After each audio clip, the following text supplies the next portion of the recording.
Welcome back to another video guys. आज हम discuss करेंगे कुछ और टूल मैश मेन्यू से। तो मैं इसको वापस से यहाँ पर डॉक कर लेता हूँ। So let's discuss रीमैश। रीमैश को डिस्कस करने के लिए मैं व्यू पोर्ट में एक स्फीयर ले लेता हूँ, डिलीट कर लेता हूँ इस क्यूब को एंड स्फीयर। सो रीमैश का ऑप्शन आपकी एग्जिस्टिंग ज्योमेट्री या टोपोलॉजी को ऑल्टर करके उसमें और फेसेस को ऐड करता है और उसको रिड्यूस भी करता है। रीमैश के आगे एक छोटा डायलॉग बॉक्स का ऑप्शन है, उस पर मैं क्लिक कर लेता हूँ। आप देख सकते हैं रीमैश का डायलॉग बॉक्स ओपन हो गया। यहाँ पर मेनली दो ऑप्शन दिखाई दे रहे हैं।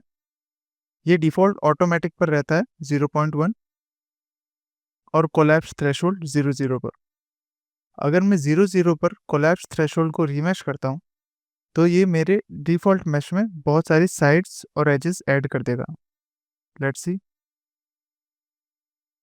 आप देख सकते हैं इसने मेरे सारे क्वाड्स को ट्रायंगल्स में डिवाइड कर दिया है और स्फीयर को एक नई ज्योमेट्री दे दी है। Control Z। बट अगर मुझे रीमैश से एग्जिस्टिंग ज्योमेट्री को कम करना है तो मुझे कोलैप्स थ्रेशोल्ड की वैल्यू बढ़ानी होगी और मैक्स एज लेंथ को कस्टम पर सेट करके उसे भी थोड़ा सा बढ़ाना पड़ेगा। मैक्स एज लेंथ आपके ऑब्जेक्ट की जो एजेस है वो डिनोट करता है। अगर आपकी मैक्स एज लेंथ ज़्यादा होगी तो आपका जो रीमैश का इफेक्ट है वो ज़्यादा एजेस पर होगा। अब अगर मैं इनको कोलैप्स करता हूँ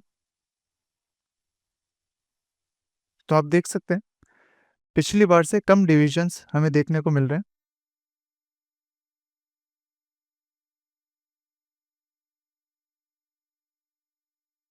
कोलैप्स थ्रेशोल्ड को थोड़ा और बढ़ा लेते हैं।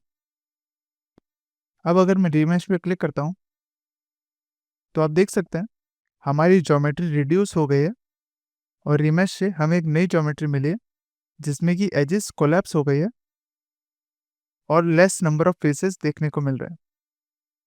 आप कोलैप्स थ्रेशोल्ड को और चेंज कर सकते हैं यहाँ से। फॉर एग्जांपल अगर मैं इसमें 40 टाइप करता हूँ तो आप देख सकते हैं कोलैप्स थ्रेशोल्ड बढ़ाने से हमारी स्फीयर की जो साइड्स और एजेस हैं वो और कोलैप्स होकर हमें एक सिंप्लीफाइड स्फीयर मिल रहा है।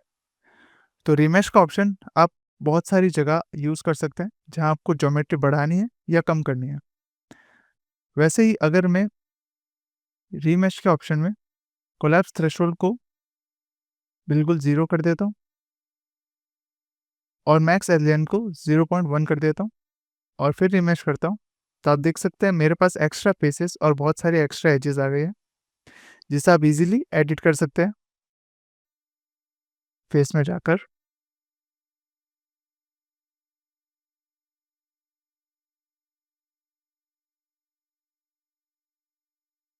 डिलीट। अब आ जाते हैं हमारे नेक्स्ट ऑप्शन पर जो है रीटोपोलोजाइज का। तो रीटोपोलोजाइज ऑप्शन आपके एग्जिस्टिंग मैश को क्वाड्स में कन्वर्ट करता है या फिर उसे एक क्लीन टोपोलॉजी प्रोवाइड करता है। इसके लिए भी मैं एक स्फीयर ले लेता हूँ। अगर मैं स्फीयर को ऐसे ही रीटोपोलोजाइज करता हूँ तो आप देख सकते हैं हमारे पास एक नया स्फीयर आ रहा है जो कि बहुत ही सिंप्लीफाइड है और जिसमें ट्रायंगल्स बिल्कुल भी नहीं है। तो अगर आपको किसी भी ऑब्जेक्ट में ऑल क्वाड्स ज्योमेट्री चाहिए जिसे आप इजीली एनिमेट कर सकें तो आप रीटोपोलोजाइज ऑप्शन को यूज़ कर सकते हैं। हमारे प्रीवियस और बेस स्क्वायर में आप टॉप में देख सकते हैं कि हमें क्वाड्स के साथ ट्रायंगल्स भी दिखाई दे रहे हैं जो कि अगर आप एनिमेशन करने जा रहे हैं तो बिल्कुल भी अच्छा नहीं है और ये आपको बाद में रिगिंग में भी प्रॉब्लम देगा। अगर आपका कोई भी ऑब्जेक्ट है जिसमें आप चाहते हैं कि ट्रायंगल्स ना हो और वो इजीली एनिमेट हो सके तो उसके लिए क्वाड्स प्रेफर किए जाते हैं because it is easier to deform quads. Quads आपके इजीली डिफॉर्म हो सकते हैं और किसी भी चीज़ में एनिमेट हो सकते हैं। अब रीटोपोलोजाइज का भी हम डायलॉग बॉक्स ओपन करके चेक कर लेते हैं। डिलीट। बेस स्क्वायर को मैं यहाँ पर ले आता हूँ। हमें एक ऑप्शन मिल रहा है कीप ओरिजिनल शेप का। ये हमें हमेशा चेक रखना है ताकि हमारा जो बेस मैश है वो हमेशा अपनी फॉर्म को मेंटेन करे। स्कैन मैश फॉर इश्यूज का मतलब है अगर आपके मैश में कोई नॉन मैनिफोल्ड ज्योमेट्री है या फिर हैंगिंग एजेस और वर्टिसेस है, तो ये उसे स्कैन करके करेक्ट कर देगा और आपके मैश को फिर से क्लोज कर देगा।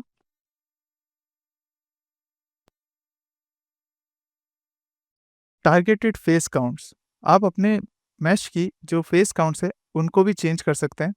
फॉर एग्जांपल अगर मैं इसे रीटोपोलोजाइज करके इसके फेसेस को बढ़ाना चाहता हूँ, तो मैं यहाँ पर इसके फेस काउंट को बढ़ाकर 1000 कर लेता हूँ। और अब अगर मैं रीटोपोलोजाइज बटन पर क्लिक करता हूँ, तो यू कैन सी कि मेरा नया स्फीयर है, उसमें सारे क्वाड्स हैं, बट हमारे पास एक्स्ट्रा फेसेस हैं पिछले मैश के मुकाबले, और हमारा मैश थोड़ा स्मूथ भी लग रहा है। नेक्स्ट हम डिस्कस कर लेते हैं स्मूथ ऑप्शन को। स्मूथ ऑप्शन को डिस्कस करने के लिए मैं एक क्यूब ले लेता हूँ।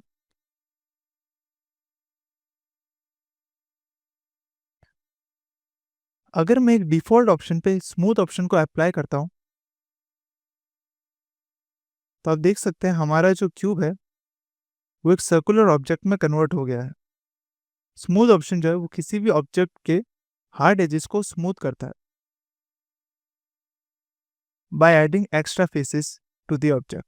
आप स्मूथ ऑप्शन को एक पर्टिकुलर फेस पर भी अप्लाई कर सकते हैं। फॉर एग्जांपल अगर मैं स्क्वायर के इस फेस को स्मूथ करना चाहता हूँ, तो इसे सेलेक्ट करके मैं स्मूथ ऑप्शन पर क्लिक करूंगा, और नाउ यू कैन सी कि इसको डिवाइड करके इसमें एक्स्ट्रा फेसेस जो है वो ऐड हो गए स्मूथ ऑप्शन से।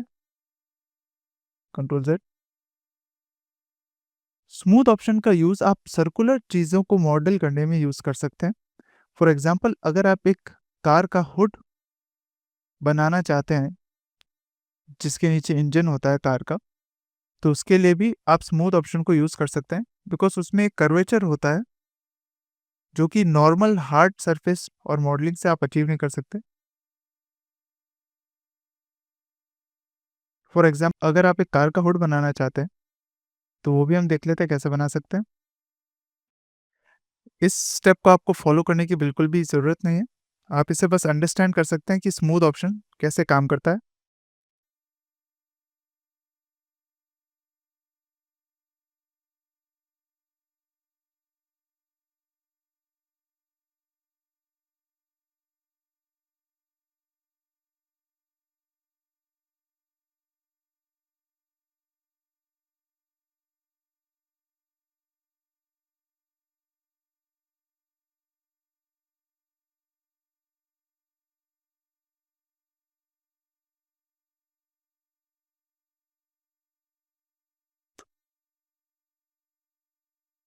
इसको मैं थोड़ा कार के हुड की तरह थोड़ा नीचे झुका लेता हूँ,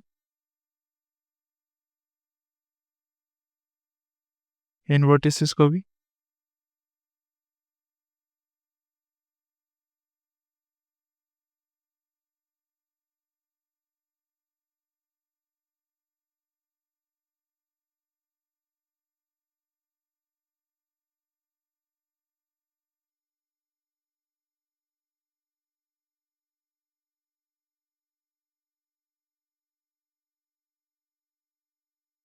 जो हमारा हार्ड सरफेस है उसको मैंने एक कर्वेचर दिया है, बट ये इतना स्मूथ नहीं लग रहा है। अगर मैं इसको ऑब्जेक्ट मोड में जाकर देखता हूँ, तो आप देख सकते हैं इसमें जो एजेस है वो बहुत ही अनइवन है। इसे मैं सेलेक्ट करूंगा और कीबोर्ड पर नंबर 3 प्रेस करूंगा। आप देख सकते हैं मेरे 3 प्रेस करने से मेरा ऑब्जेक्ट जो है वो स्मूथ प्रीव्यू मोड में चला गया है। अगर इसको आपको नॉर्मल मोड में वापस लाना है, तो आप वापस कीबोर्ड पे 1 प्रेस कर सकते हैं। तो स्मूथ ऑप्शन जो है वो ऑलरेडी आपकी ज्योमेट्री को इम्प्रूव और स्मूथ कर देगा। बट आप देख सकते हैं कि यहाँ पर हमें वियर्ड नॉर्मल की शेडिंग्स दिखाई दे रही है। वो इसलिए क्योंकि हमने एजेस को यूनिफॉर्म रखने के लिए वहाँ पर एज लूप्स इंसर्ट नहीं करे हैं। वो भी मैं कर देता हूँ।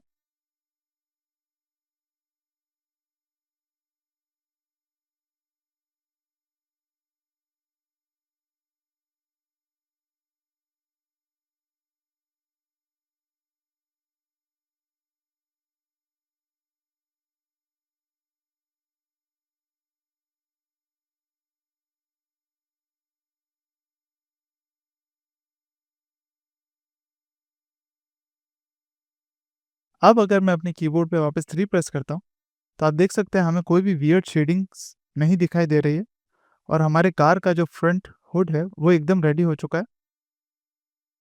इसको आप और स्मूथ करने के लिए इसका सब डिवीज़न काउंट्स को भी बढ़ा सकते हैं।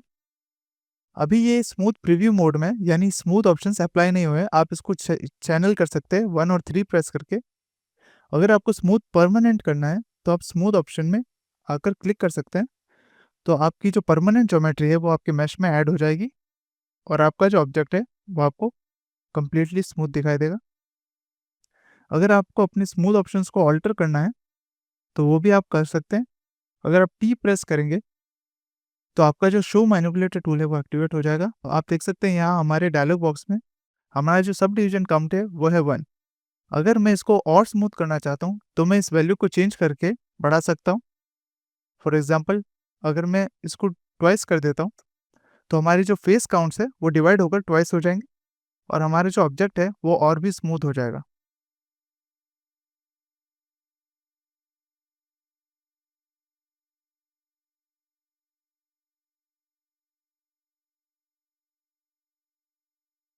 अगर आप माया 2024 या 2025 का वर्जन यूज़ कर रहे हैं, तो आपके डायलॉग बॉक्स में अनस्मूथ का वर्जन भी होगा, जिससे आप किसी भी स्मूथ मेश को रिवर्स करके अनस्मूथ कर सकते हैं।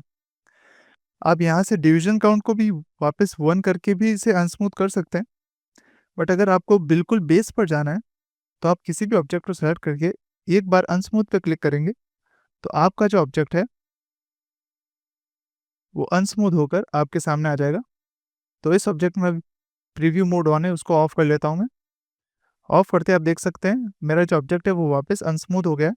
उसे माया अपने आप अलग से साइड में रख देगा और आप फिर से अनस्मूथ ऑप्शन को ऑल्टर कर सकते हैं या उसमें कुछ चेंजेस कर सकते हैं, ताकि आपका मैश आप सिंप्लीफाइड तरीके से इम्प्रूव कर सकें। Now let's discuss the triangulate and quadrangulate options. उनको डिस्कस करने के लिए मैं व्यू पोर्ट में क्यूब ले लेता हूँ। आप देख सकते हैं अगर मैं मेरे क्यूब के किसी भी एक फेस को सेलेक्ट करके ट्रायंगुलेट ऑप्शन पे क्लिक करता हूँ, तो ये मेरे मैश को सिंपली ट्रायंगल में कन्वर्ट कर देता है। यानी अगर मेरे मैश में कितने भी स्क्वायर्स हैं, ये उन सब को ट्रायंगल्स में कन्वर्ट कर देगा।